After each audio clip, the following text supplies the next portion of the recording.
지난 FOMC에서 파월은 기존의 애매한 비둘기적인 모습을 버리고 다소 매파적인 모습을 보여주었습니다. 이르면 테이퍼링을 11월이라고 표현을 했는데 이 말은 11월 또는 12월에 시작을 하겠다는 말입니다. FOMC 일정도 마침 11월 초와 12월에 예정이 되어 있으니 이 부분을 적극적으로 참고하시길 바라고 한 달 정도 여유가 있다 이렇게 보셔도 좋은 상황이고요. 에버그랜드 사태 이슈는 결국 언론이 안심을 시켰던 바와 다르게 달러 채권 이자 지불을 못했다 보류하면서 디폴트 상황을 암시하고 있고요. 이자 지불의 만기가 지불일로부터 30일 뒤에 있으며 이후에도 지불을 못한다면은 공식적인 파산이라고 합니다. 따라서 이 두 부분으로 미루어 보았을 때에는 앞으로 한 달 뒤에는 정말 조심해야 하는 이슈가 암시되어 있음을 알 수가 있는 상황입니다. 하지만 지금 현재는 단기적인 장 상황이 매우 중요하므로 비트코인 차트를 보게 되면 7일부터 시작된 조정세가 아직 끝나지 않은 상황인 것을 알 수가 있습니다. 이 반등 관점에 있어서 가장 중요하게 보고 있는 것은 고점이 낮아지면서 상단 추세선이 우하향함에 따라서 앞으로 1차 저항으로 46K에서 만날 수도 있다는 것인데요. 이 부분이 반등 관점에 있어서는 제가 봤을 때는 달라질 수 있는 첫 단추가 아닐까 합니다. 따라서 반등이 끝나고 상승을 하는 관점, 그러한 포인트는 여기가 첫 단추일 것으로 보고 있고요. 물론 이 아래 매매를 하실 때는 이 38K 부근 지지를 생각하면서 매매를 하셔도 좋지만 일단은 양봉이 시작되는 40.5K가 매매 관점으로서는 매우 중요하다라고 보고 있습니다. 이 점은 이전에 이 저가 매물대와 양봉의 시가를 깨는 지점에서 폭락이 나왔던 차트를 참고를 해 주시고요. 현재 장 형태를 보시면 완벽한 약세장을 걷고 있는 게 보이실 겁니다.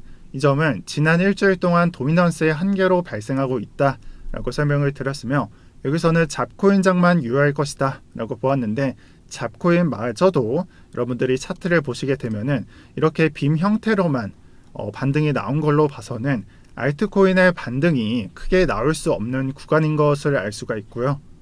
현재 도미넌스 상으로는 관점이 달라진 점은 없습니다. 아직도 알트코인을 신규 매수로 가져가기에는 도미넌스상 유리한 구간이 보이질 않고 있으며 올라가지도 내려가지도 이렇지도 않은 상황을 유지 중에 있습니다. 따라서 가격 변동이나 불장을 만들어내기 위해서는 도미넌스가 올라가야지 그만큼 그를 이용한 준메이저 또는 메이저 코인에도 가능성이 생긴다고 거듭 강조를 드리겠습니다. 여기서 최악의 상황을 한번 고려를 해보겠습니다. 제가 이 부분이 올라간다라고 했었는데 이전까지의 시나리오에서는 도미넌스의 상승과 비트코인의 상승을 생각했었다면 도미넌스가 상승을 할 때 비트코인의 하락이 나오는 시나리오를 한번 생각을 해본다면 정말 최악으로 알트코인의 손 떨리는 하락이 나올 수도 있습니다. 하지만 현재까지 그 어떠한 방향성을 도미넌스는 보여주지 않고 있습니다.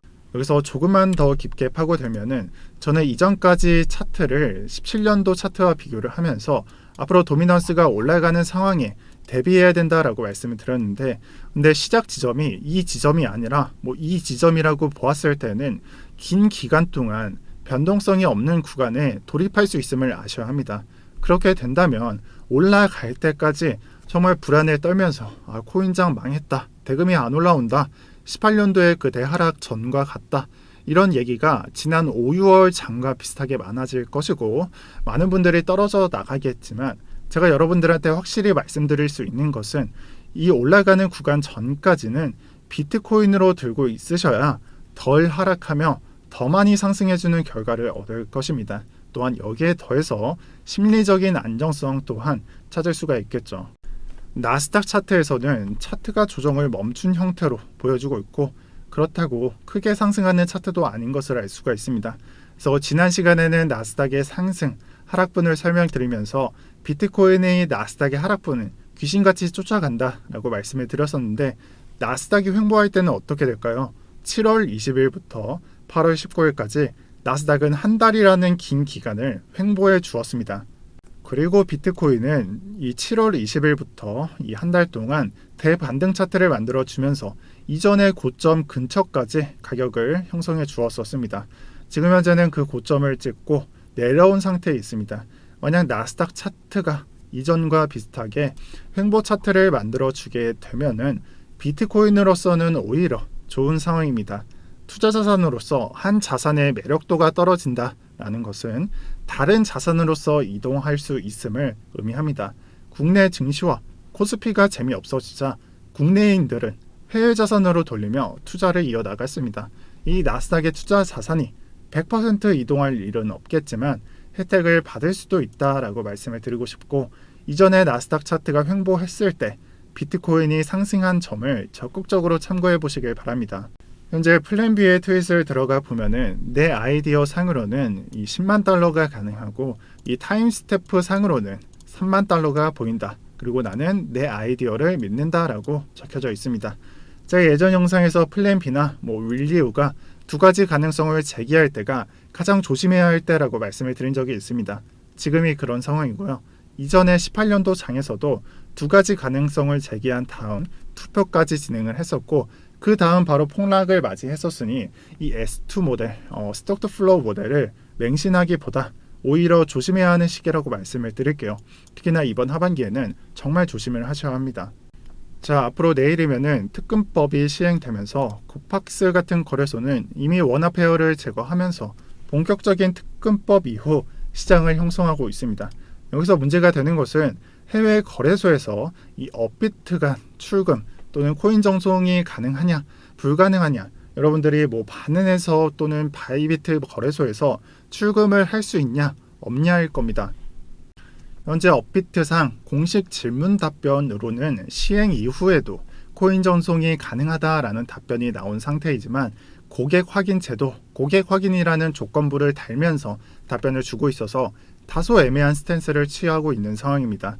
이 부분이 조금 염려되니까 만약에 여러분들께서 정말 안전하게 매매하고 싶으신 분들은 오늘까지 업비트로 이체를 하시다가 이체가 확정이 되면은 다시 바이낸스나 바이비트로 옮기시는 걸 추천을 드리겠습니다. 자, 그래서 9월은 7월, 8월과 다르게 정말 쉽지 않은 장입니다.